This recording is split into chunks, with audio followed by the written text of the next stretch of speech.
বন্ধুরা, বিশ্বনগর জেলার হাইওয়েটা যেন জঙ্গলের আইন ছিল।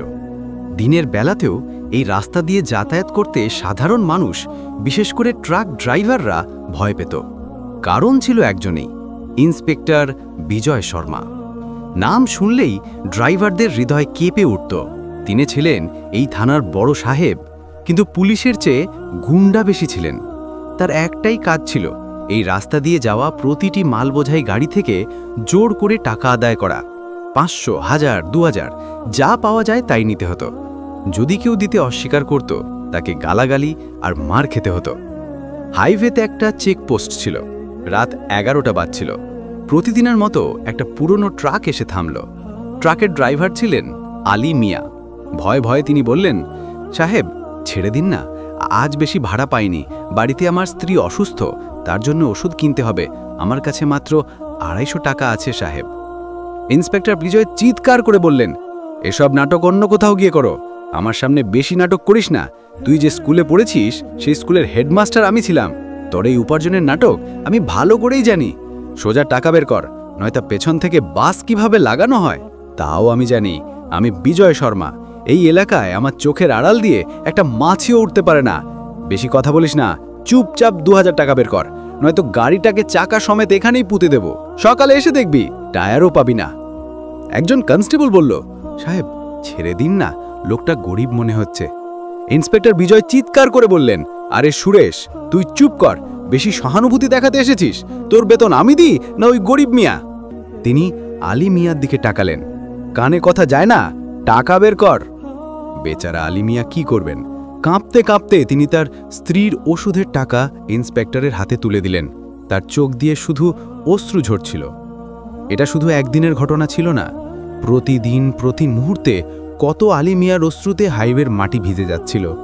জেলার বড় অফিসারদের কাছে অভিযোগের ফাইল জমা হয়েছিল, কিন্তু কিছুই হয়নি। হতোই বা কি করে? ইন্সপেক্টর বিজয় বুক ফুলিয়ে বলতেন, তার পৌঁছানো রাজ্যের মন্ত্রী পর্যন্ত। তাকে ছোঁয়ার সাহস কারও ছিল না। কিন্তু তিনি জানতেন না যে এই জেলায় একজন নতুন আইপিএস অফিসার এসছেন। তার নাম ছিল নীলিমা সেন। তিনি ছিলেন একজন মহিলা। বয়স কম ছিল, কিন্তু তীক্ষ্ণ বুদ্ধি আর সাহস দুটোই ছিল অসাধারণ। যখন তার কাছে বিজয় শর্মার বিরুদ্ধে অভিযোগের ফাইল পাহাড়ের মতো জমা হলো, তিনি চুপ করে থাকতে পারলেন না। তিনি বুঝলেন এই বিষাক্ত গাছকে উপড়ে ফেলতে সাধারণ উপায়ে কাজ করবে না। এর জন্যে একটা আলাদা পরিকল্পনা করতে হবে। একদিন অফিসে বসে ফাইল দেখতে দেখতে তিনি মনে মনে প্রতিজ্ঞা করলেন, এখন আর বেশি হয়েছে, এই নাটকের অবসান আমিই করব। যদি প্রশাসনের ওপর সাধারণ মানুষের ভরসা উঠে যায়, তাহলে এই চেয়ারে বসার কোনো মানে হয় না। বিজয় শর্মা, তোমার খেলা এবার শেষ। সেই রাতেই আইপিএস ম্যাডাম একটা গোপন পরিকল্পনা তৈরি করলেন। এমন একটা পরিকল্পনা যার কথা কেউ কল্পনাও করেনি। বিশ্বনগর জেলার ইতিহাসে একটা নতুন অধ্যায় শুরু হতে চলেছিল। পরের দুদিন আইপিএস ম্যাডাম অফিসে বেশি দেখা যাননি। সবাই ভেবেছিল হয়তো নতুন জেলা বলে ঘুরতে বেরিয়েছেন, কিন্তু আসল ব্যাপার ছিল সম্পূর্ণ আলাদা। শহরের এক কোণে একটা পুরনো গ্যারেজে তার আসল প্রস্তুতি চলছিল। নীলিমা সেন তার আইপিএস পরিচয়, তার দামি শাড়ি আর তার ঢং ছেড়ে দিয়েছিলেন কয়েকদিনের জন্য। বরং তিনি হয়ে গেলেন মিনা, একজন সাধারণ ট্রাকের হেল্পার। দামি শাড়ির বদলে তিনি পরলেন একটা পুরনো নোংরা সালোয়ার কামিজ। মুখে ইচ্ছা করে কালি মাখলেন, যাতে কেউ তাকে চিনতে না পারে। চুল অগোছালো করে একটা সাধারণ খোপা বাঁধলেন। এমনকি তিনি কথা বলার ধরনও বদলে ফেললেন। ভদ্র ভাষার বদলে তার মুখে এলো একেবারে গ্রাম্য ঢং। তার সঙ্গে ছিলেন তার সবচেয়ে ভরসাযোগ্য পুরুষ অফিসার, যিনি ট্রাক ড্রাইভারের ভূমিকা ছিলেন। ম্যাডাম, এটা কি খুব বেশি বিপজ্জনক হয়ে যাচ্ছে না? ওই ইন্সপেক্টর খুবই বিপজ্জনক লোক। যদি কিছু হয়ে যায় তাহলে আপনার নিরাপত্তারও তো প্রশ্ন আছে। আরে ছাড়ো, এত ভেবো না। নিরাপত্তা নিয়ে চোর ধরা যায় না। চোর ধরতে হলে চোরের মতোই হতে হয়। তুমি শুধু তোমার ড্রাইভারের ভূমিকা ঠিকঠাক করো, বাকিটা আমি সামলে নেব। মনে আছে তো, আমার নাম মিনা আর আমি তোমার হেল্পার। জি ম্যাডাম। একটা পুরনো 10 চাকার ট্রাক ভাড়া করা হলো। ট্রাকের পেছনে কিছু মাল লোড করা হলো, যাতে সবকিছু সত্যি মনে হয়। নীলিমা অর্থাৎ মিনা ট্রাকের কেবিনে বসলেন। তার চোখে কোনো ভয় ছিল না, বরং ছিল একটা শিকার ধরার উৎসাহ। তিনি জানতেন তিনি কি করতে চলেছেন। তিনি জানতেন এই পথটা সোজা নয়, কিন্তু অন্যায়ের বিরুদ্ধে লড়াই করতে পথ কখনো সোজা হয় না। গভীর রাতে ট্রাক গর্জন করে স্টার্ট হলো। সেটা সেই কুখ্যাত হাইওয়ের দিকে রওনা দিল যেখানে ইন্সপেক্টর বিজয় শর্মা তার শিকারের অপেক্ষায় ছিলেন। তিনি জানতেন না যে আজ রাতে তার জালে শিকার নয়, শিকারী নিজেই আসছে। রাতের অন্ধকার চিরে ট্রাকের হেডলাইট এগিয়ে চলছিল। নীলিমার হৃদয়ের ধড়কন এক মুহূর্তের জন্য তীব্র হল, কিন্তু পরক্ষণেই তিনি নিজেকে শক্ত করলেন। আজ ন্যায়ের প্রতিষ্ঠা করতেই হবে। রাত প্রায় 1টা বাজছিল। হাইওয়ে একেবারে নির্জন ছিল। মাঝে মাঝে এক দুটো গাড়ি দ্রুত চলে যাচ্ছিল। সেই চেকপোস্টের কাছে আসতেই ড্রাইভার ট্রাকের গতি কমিয়ে দিল। দূরে একটা ঝাপসা আলো দেখা যাচ্ছিল, আর তার সামনে একটা ছায়া ঘুরছিল, ইন্সপেক্টর বিজয় শর্মার। তার সঙ্গে ছিল তার চামচা কনস্টেবল। ট্রাক থামতেই ইন্সপেক্টর কাছে এলো। তার হাতে একটা টর্চ আর লাঠি ছিল। তিনি টর্চের আলো ড্রাইভারের মুখের উপর ফেললেন। এই, গাড়িটা সাইডে লাগা। এত রাতে মাল নিয়ে কোথায় যাচ্ছিস? জি সাহেব, মুম্বাই যাচ্ছি। একটু তাড়া আছে সাহেব, ছেড়ে দিন। ইন্সপেক্টর বললেন, তাড়া তো চোরদেরও থাকে। গাড়ির কাগজ বের কর। আর শোন, এই রাস্তা দিয়ে যেতে হলে নিয়মকানুন মানতে হবে। নিয়ম তো জানিসই। ইন্সপেক্টরের নজর কেবিনে বসা মিনার ওপর পড়ল। ট্রাকের কেবিনে একজন মহিলাকে দেখে তিনি একটু অবাক হলেন, কিন্তু তার লোভী চোখে কোনো পরিবর্তন এলো না। ইন্সপেক্টর বিজয় ব্যঙ্গ করে বললেন, বাহ, আজকাল তো তোদের শখ বেড়ে গেছে। হেলপারে হিসেবে মেয়েও রাখিস। খুব ভালো, খুব ভালো। ওই মেয়ে, নিচে নাম। গাড়ির ভেতরে কি মাল আছে সব চেক করব। কেন জি ইন্সপেক্টর বাবু, আমরা কি চোর ডাকাত? আমাদের আটকে কি লাভ? গিয়ে বড় লোকদের গাড়ি ধরুন, অনেক টাকা পাবেন। ওই মেয়ে, মুখ সামলে কথা বল। আমাকে শেখাতে এসেছিস কি করব? দুদিনের বৈরাগী ভাত খেয়ে বলছে চুপচাপ নিচে নাম বলছি। আর তুই ড্রাইভার, সোজা কথায় বলছি, 2000 টাকা বের কর, নয়তো গাড়ি সমেত তোদের দুজনকে আজ রাতে হাসতে ভরে দেব। সাহেব, এত টাকা কোথায় পাবো? 1 পয়সাও দেব না। কি ভুল করেছি আমরা? এটা সরকারি রাস্তা, সবার যাওয়ার অধিকার আছে। তোমারই আদায়ের জন্য কি আমরা রোজ রোজ মরব? এই কথা শুনে ইন্সপেক্টর বিজয়ের মাথায় আগুন জ্বলে উঠল। একটা সাধারণ ট্রাকের হেল্পার মেয়ে তাকে মুখের ওপর জবাব দিচ্ছে, এটা তিনি সহ্য করতে পারলেন না। তোর সাহস তো কল নয়। থাম, তোকে তোর অধিকার শেখাচ্ছি। আজ তোকে এমন শাস্তি দেব যে দিমনে আর কখনো পুলিশের সামনে মুখ খুলতে সাহস করবি না। ইন্সপেক্টর বিজয় শর্মা লাঠি তুলে নীলিমার দিকে এগিয়ে আসতেই নীলিমা ট্রাকের কেবিন থেকে নেমে দাঁড়ালেন। তার চোখে এখন আর সেই গ্রাম্য মেয়ের ভয় ছিল না, বরং ছিল একটা বাঘিনীর মতো তেজ। তিনি ইন্সপেক্টরের চোখে সোজা তাকালেন। কি, ভয় পেয়ে গেলি? এখনই তোর সব তেজ বের করে দেব। চল থানায়, তোকে তোর অধিকার বোঝাচ্ছি।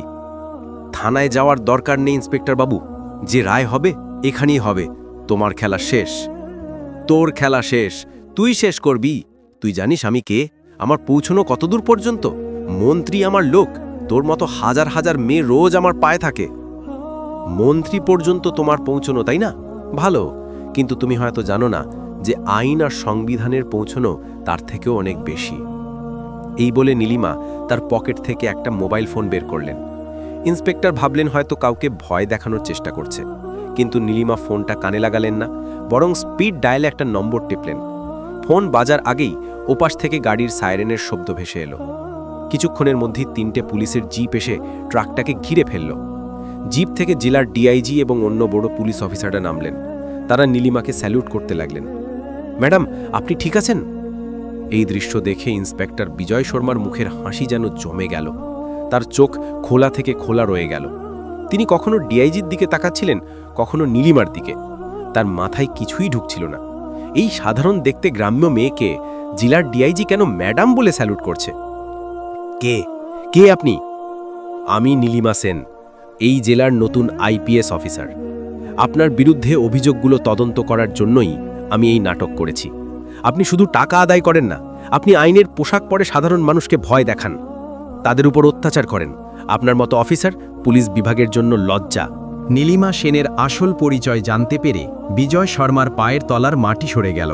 তিনি থরথর করে কাঁপতে লাগলেন। মন্ত্রীকে ফোন করার কথা তিনি ভুলে গেলেন। তিনি দৌড়ে গিয়ে নীলিমার পা ধরলেন। ম্যাডাম, আমাকে মাফ করে দিন ম্যাডাম, আমার ভুল হয়ে গেছে। আমার পরিবার আছে, বাচ্চারা আছে। আলিমিয়ারও তো পরিবার আছে, যার কাছ থেকে আপনি তার অসুস্থ স্ত্রীর ওষুধের টাকা কেড়ে নিয়েছেন। আপনার জন্য কত গরিব ড্রাইভারের অশ্রুতে এই হাইওয়ে ভিজে গেছে তার হিসেব আছে। ডিআইজি সাহেব, একে গ্রেফতার করুন, আইন তার কাজ করবে। তৎক্ষণাৎ দুজন কনস্টেবল এসে বিজয় শর্মার হাতে হাতকড়া পরিয়ে দিল। যিনি কিছুক্ষণ আগে নিজেকে এই রাস্তার রাজা ভাবছিলেন, তিনি এখন একজন সাধারণ অপরাধী। তাকে ধাক্কা দিয়ে পুলিশের জিপে বসানো হলো। ইন্সপেক্টর বিজয় শর্মাকে থানায় নিয়ে গিয়ে সোজা হাঁচতে ভরা হলো। এই খবর আগুনের মতো ছড়িয়ে পড়ল।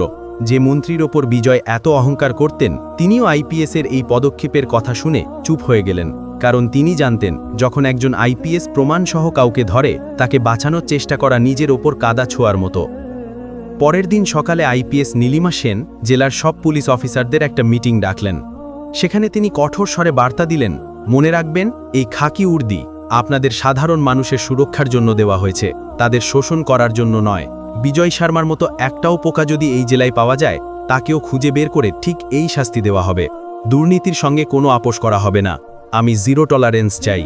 মিটিং শেষ করে নীলিমা যখন বাইরে এলেন, তখন দেখলেন অফিসের বাইরে শত শত ট্রাক ড্রাইভার জমা হয়েছে। তাদের চোখে ভয় ছিল না, ছিল সম্মান আর কৃতজ্ঞতা। তারা সবাই আইপিএস ম্যাডামের নামে জয়ধ্বনি দিচ্ছিল। আলী মিয়াও সেই ভিড়ের মধ্যে ছিলেন। তার চোখ দিয়ে আজও অশ্রু ঝরছিল, কিন্তু আজ সেগুলো ছিল আনন্দের অশ্রু। ম্যাডাম, আপনি যা আমাদের জন্য করেছেন তা আমরা জীবনও ভুলব না। আপনি গরিবদের মা, ভগবান আপনার মঙ্গল করুক। এটা আমার কর্তব্য ছিল মিয়া। আপনাদের এখন আর ভয় পাওয়ার কোনো কারণ নেই। নির্ভয়েই রাস্তায় গাড়ি চালান। যদি কেউ আবার টাকা চায়, সোজা আমার অফিসে ফোন করবেন। এই জেলায় কোনো গুন্ডাগিরি চলবে না। সেই দিনের পর থেকে বিশ্বনগর জেলার হাইওয়ের চেহারা সত্যিই বদলে গেল। ড্রাইভাররা নির্ভয়ে যাতায়াত করতে লাগলো। তাদের মুখে আবার হাসি ফুটল। একজন সৎ ও সাহসী অফিসারের কারণে একটা পুরো এলাকার চেহারা বদলে গেল। খাকি উর্দির আড়ালে লুকিয়ে থাকা শয়তানকে সরিয়ে নীলিমা সেন প্রমাণ করলেন যে এই উর্দির সম্মান রক্ষা করতে দেবদূত এগিয়ে আসে। অন্যায় যতই শক্তিশালী হোক না কেন, ন্যায়ের সামনে তাকে একদিন মাথা নত করতেই হয়। ইন্সপেক্টর বিজয় শর্মার গ্রেপ্তারের পর বিশ্বনগর জেলার পুলিশ বিভাগে একটা বড় পরিবর্তন এলো। ডিআইজি সব দুর্নীতিগ্রস্ত পুলিশ অফিসারদের বিরুদ্ধে কঠোর ব্যবস্থা নেওয়ার নির্দেশ দিলেন। আরও অনেক কনস্টেবল ও ইন্সপেক্টর গ্রেপ্তার হলো বা তাদের বদলি করে দেওয়া হলো। হাইওয়েতে এখন যে কোনো ট্রাক ড্রাইভার নির্ভয়ে তার গাড়ি চালাতে পারে। আলিমিয়া এবং বাকি ড্রাইভাররা আর একবার ডিআইজি এবং আইপিএস নীলিমা সেনের প্রতি কৃতজ্ঞতা জানালেন। নীলিমা সবাইকে আশ্বাস দিলেন যে এখন আর কেউ তাদের কাছ থেকে টাকা আদায় করবে না, আর যদি কেউ এমন চেষ্টা করে তাহলে তারা সরাসরি তাকে ফোন করতে পারে। কিন্তু নীলিমা জানতেন, শুধু পুলিশ বিভাগকে পরিষ্কার করলেই এই সমস্যা পুরোপুরি শেষ হবে না। এই দুর্নীতির শিকড় অনেক গভীরে, আর হয়তো এটা শুধু একটা শহরের নয়, পুরো রাজ্যের গল্প। নীলিমা ডিআইজির সঙ্গে মিলে একটা বিস্তারিত রিপোর্ট তৈরি করলেন, যেখানে বিজয় শর্মার আর্থিক লেনদেন এবং তার রাজনৈতিক যোগাযোগের কথা প্রকাশ করা হলো। এই রিপোর্ট ছিল চাঞ্চল্যকর।